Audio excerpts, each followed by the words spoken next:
So another realization is that standing as who we truly are, it's an ability. And why do I say that? There are moments when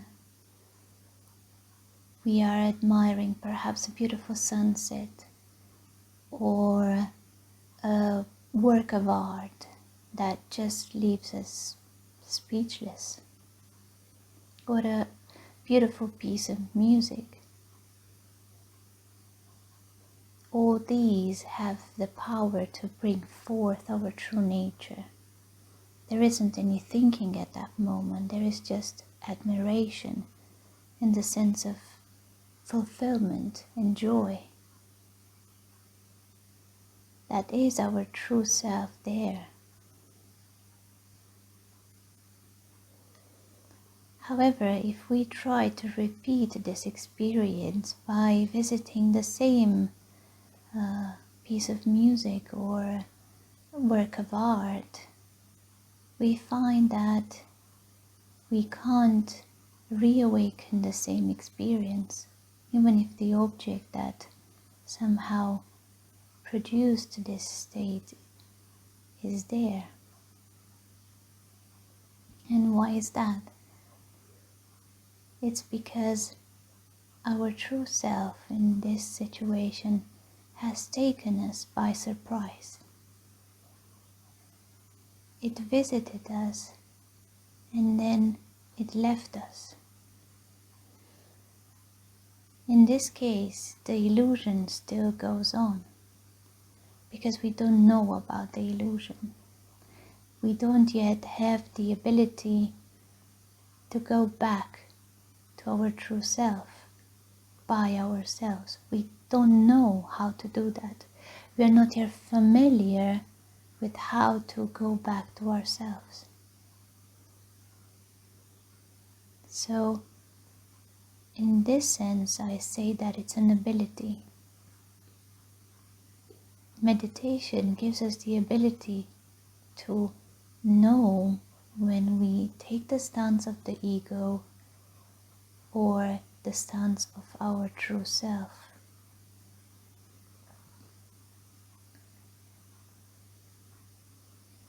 Not to mention that before we really start meditating, all that we know is our separate self.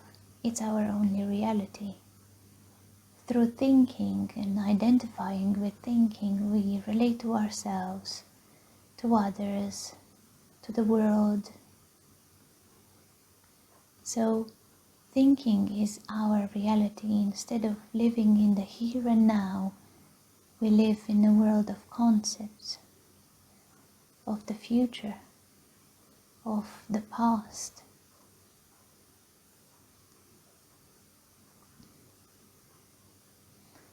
So, when we sit down, these things really come up during meditation.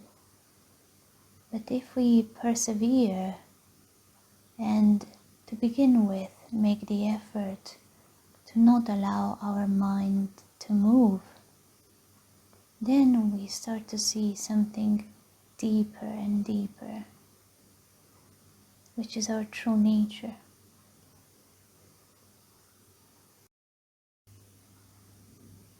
And then we learn to see the stances that we take, sometimes of the person, and most of the times of our true self. So what I said at the beginning is that one of my main realizations during this intensive 6-week retreat is that I understood how important it is to refresh this understanding of who we are each time. Meaning, I know I stand as my true self now, let's say during meditation, but I still know I have the ability to return to it during the day, or to continue to be it after the meditation.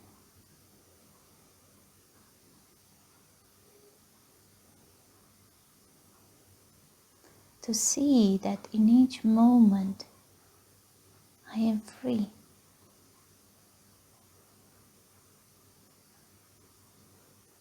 I am really free to do anything. There isn't a self there to protect from suffering.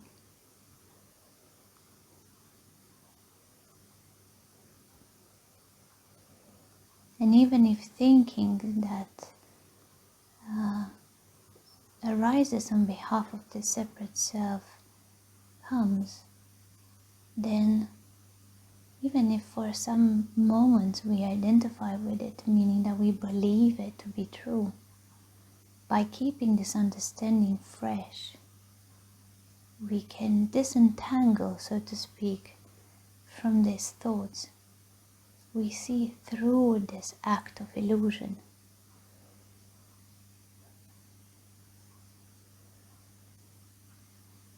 We slowly quit playing this game of being an illusionist.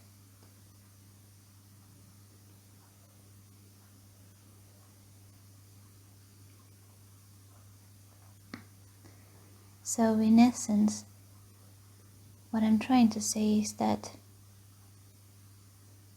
meditation offered to me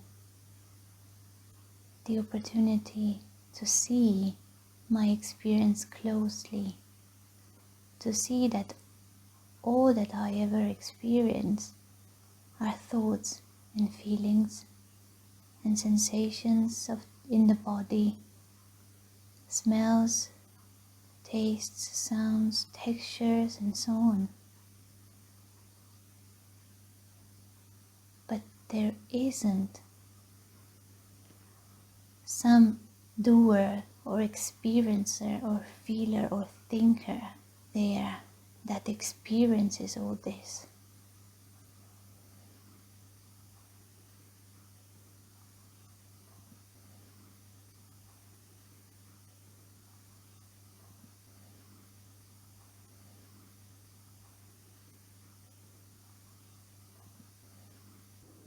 I tried in my own experience all these years many different spiritual pathways, different spiritual practices, but in my case nothing worked because the approach taken was just intellectual. The same self was there trying to change itself, trying to practice something in order to get rid of itself.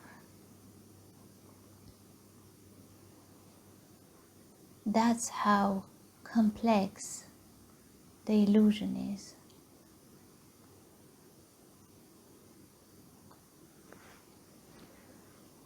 So what worked for me and what I can share with you is meditation. Being aware of our experience as it is.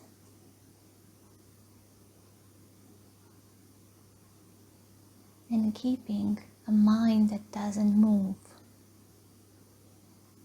that doesn't create anything, until all we are left with is ourselves. Deep peace, no thinking, no feeling, no sensing, nor perceiving.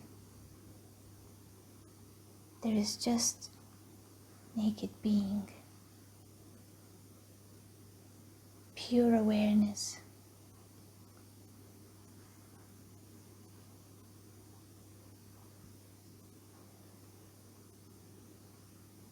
And course, I learned the hard way that this experience is just one side of the coin. We need this experience to see that actually what we are isn't who the mind imagines ourselves to be.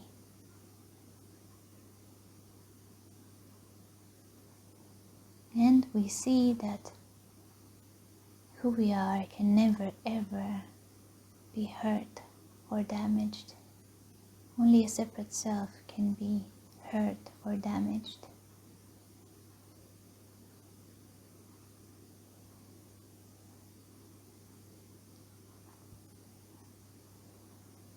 Then we take this understanding into the world and see again and again through the illusion of these stances that I just mentioned. Sometimes we are our ego, but we see that. Sometimes we are our true nature, and we know that. Most of the time, we stand as our true self. Sometimes we stand as the ego, or we don't stand. But what is important is to have this ability of knowing when the game is on.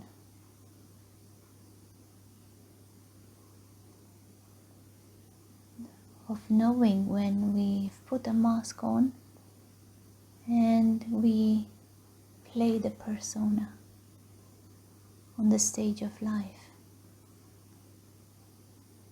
The difference is that we know when we are wearing the mask and when we are not.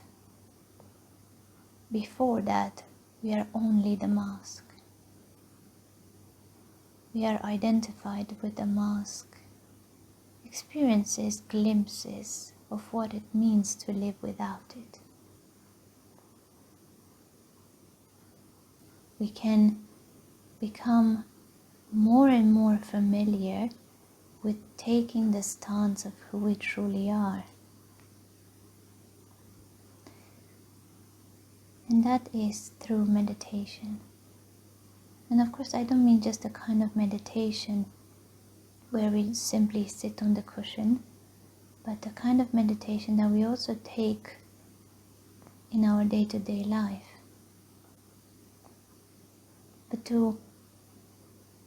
But if I said that, that doesn't mean that formal meditation isn't necessary.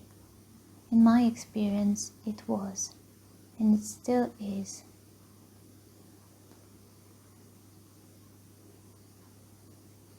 But I think that one needs to be courageous enough, and it has to have the desire to really want to know who one really is in order to practice meditation. Because sitting with our thoughts and feelings to begin with isn't the most pleasant experience. To see that we get identified with thinking so often isn't the most pleasant experience.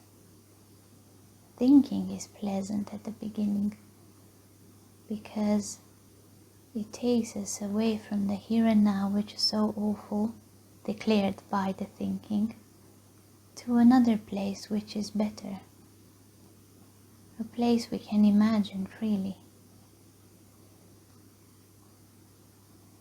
But we then realize that we lived in our imagination, and that better place is not here and now.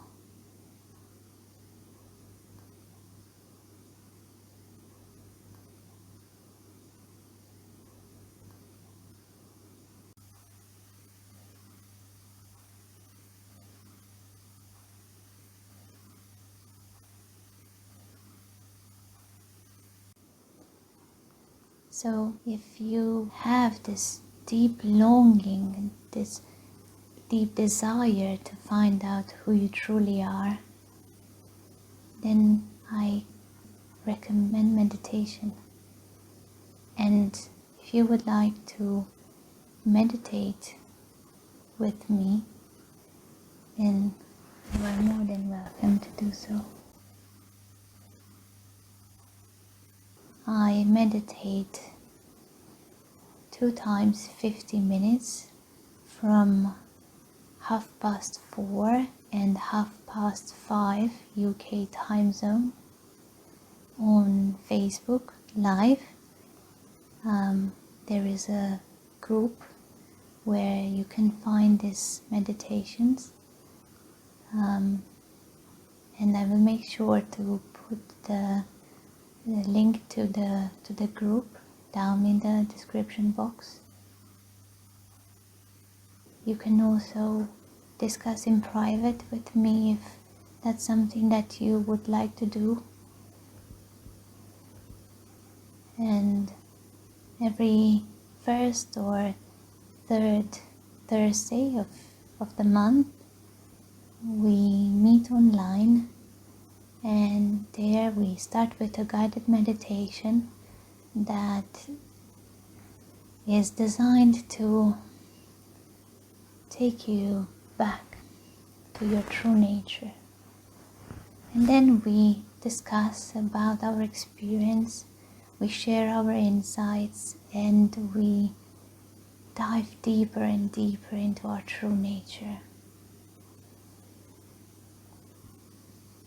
They are all donation based, the private sessions and these online meetings, so any support that you might offer, if you can, would be greatly appreciated. Thank you so much for your time and your interest in discovering your true self or refreshing this understanding, and hope to see you whenever you can attending these events I just mentioned. Take care.